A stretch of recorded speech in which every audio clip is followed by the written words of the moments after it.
All of this, ang pagkakaalam nga namin, ang may-ari nito ay sila Mrs. Diskaya. Ano? And Mrs. Diskaya is here. So, pwede po bang, Mrs. Diskaya, pwede po bang ibalita nyo sa amin, o ikwento nyo sa amin yung mga napanood namin sa inyo sa television na sinasabi ninyo. Kailan po kayo unang nagkaroon ay kumita ng bilyon sa construction industry? Anong taon po yun? Good morning po. Billion po. Opo. Kwento nung, narinig po namin sa television, sinasabi nyo sa interview nyo dahil tinanong kayo kung anong naging gateway para gumanda ang buhay nyo. Sabi nyo kayo hindi naman nakakaangat nung araw. At tapos sabi ninyo ay noong DPWH na kami. Yun po yung sagot ninyo eh. So, at tinanong kung magkano at sabi nyo bilyon. Kailan po itong unang bilyon na kumita kayo sa DPWH? For the knowledge of everyone, so St. Gerard, Alpha and Omega, we have been in the construction business for 23 years. So I would presume na in the 23 years, pwede naman siguro kami po kumita. Yung billion, when I said DPWH, because prior to that, we were in local government. So ang hirap makasingil sa local government. They spliced the video that was taken of me and just mentioned the DPWH. So, contractor na po kami for 23 years. So you're saying that the television station and the persons interviewing you edited your answers? I think so, sir, kasi I did mention that I was doing local government as well as private po. Yeah, if I may, with With the permission of the chairman, Senator Ma'am, President Pro Tem. Ma'am Sara, ano ba naging trabaho niyo bago kayo pumasok sa mga kontrata sa gobyerno?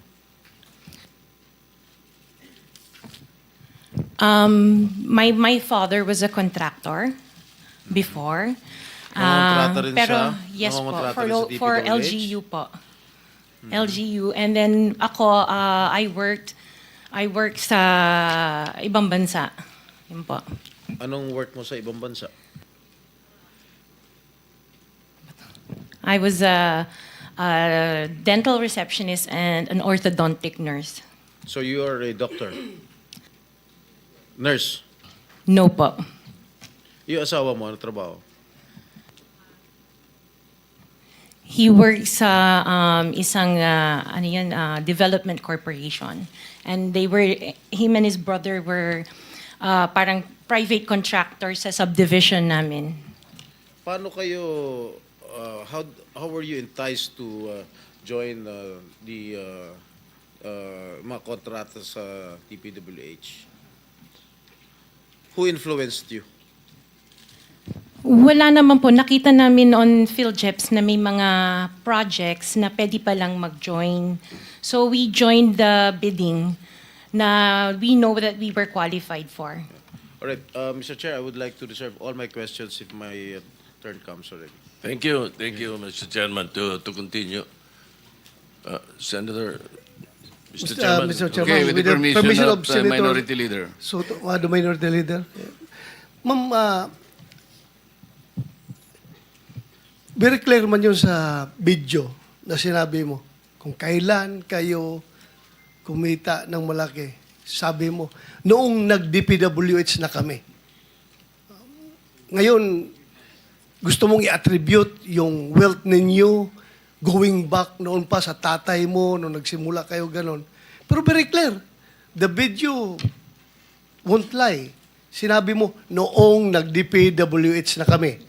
Yes po. So, kailan ba kayo nag-DPWH?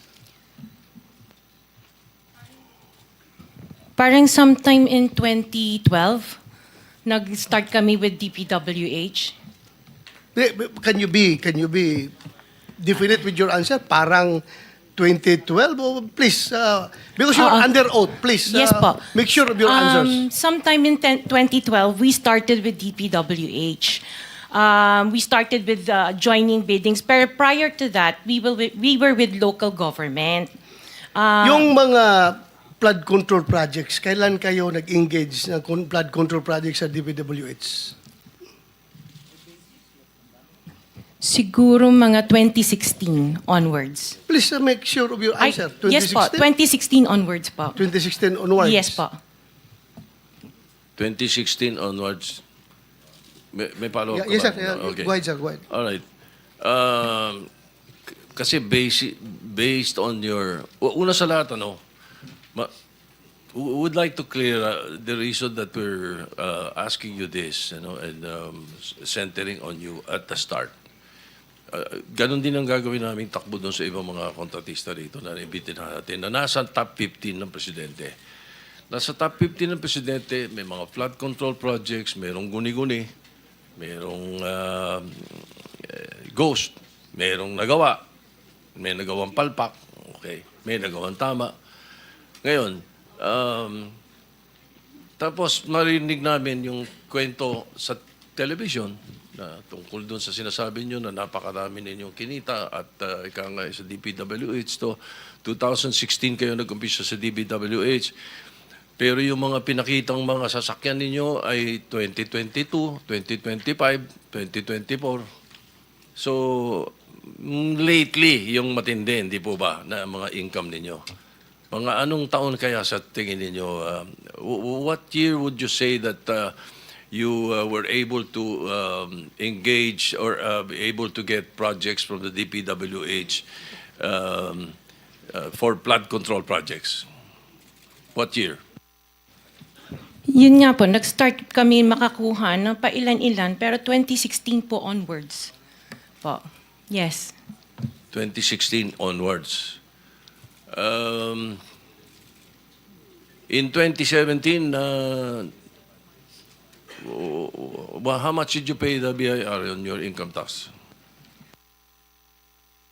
Sorry, I don't have the data on me right now kasi I have an accountant that handles that po. Pero I can get it for you. Yes, please. May we request that Yes po. we find out how much your income taxes were paid from that time, 2016 to the present. No? Okay po. All right. Now, Mr. Chairman, in 2015, St. Gerard, which you own also, no, Mrs. Discaya, was suspended by the DPWH. In 2020, they were blacklisted by the DPWH. However, St. Gerard's pickup license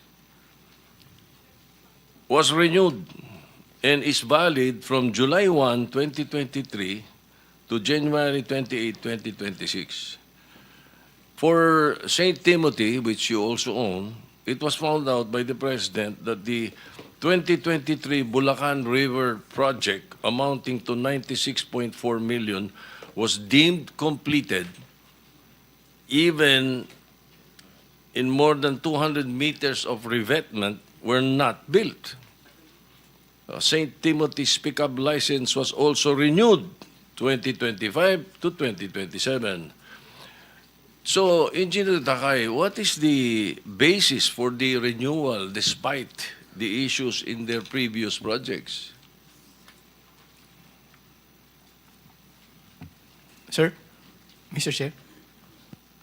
Engineer Takay, can you not answer? You're the chairman. Bakit itong executive director ang pinasasagot nyo na pinasasagot?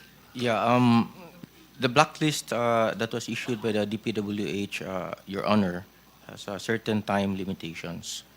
So, once a notice that the project has been completed, then the blacklist is lifted. And PICAB actually limit of responsibility is we can only institute disciplinary action upon a complaint or a verified violation. Ibig sabihin, pag walang nagko-complain, sige lang na sige. Mr. Chair. That is the limit of our responsibility, Your Honor. The IRR, Section 4.2, states that disqualification under letter CA, involvement in any construction, malperformance of grave consequence, PICAB, under this section, hindi sila, are they not disqualified for renewal? The blacklist, Your Honor, is issued by the DPWH. If the blacklist is lifted by the implementing agency, then their licenses can be renewed. However, we also have another mechanism that if there is a verified complaint or complaint from the LGUs or from the implementing agency, then we hear the case and then apply the penalties that are commensurate to the offenses that are being committed. For example, Your Honor, the DOLE reports to us a lot of infractions that are committed by contractors, such as unlicensed contractors implementing construction work, unsafe practices resulting in the death of people in the workplace, and we act upon that immediately. In fact, Your Honor, we submitted, upon the request of the BIR, we submitted last July 25 our transmittal regarding the request for the documents of the construction group of Diskaya, because if and when the Bureau finds out that their papers are not actually compatible to the papers that are submitted at the PCAB, then we will suspend or revoke all of their licenses automatically because there is now complaint. And we have communicated with the Bureau. In fact, I have met with Commissioner Lumagi once, and we have responded to their letter.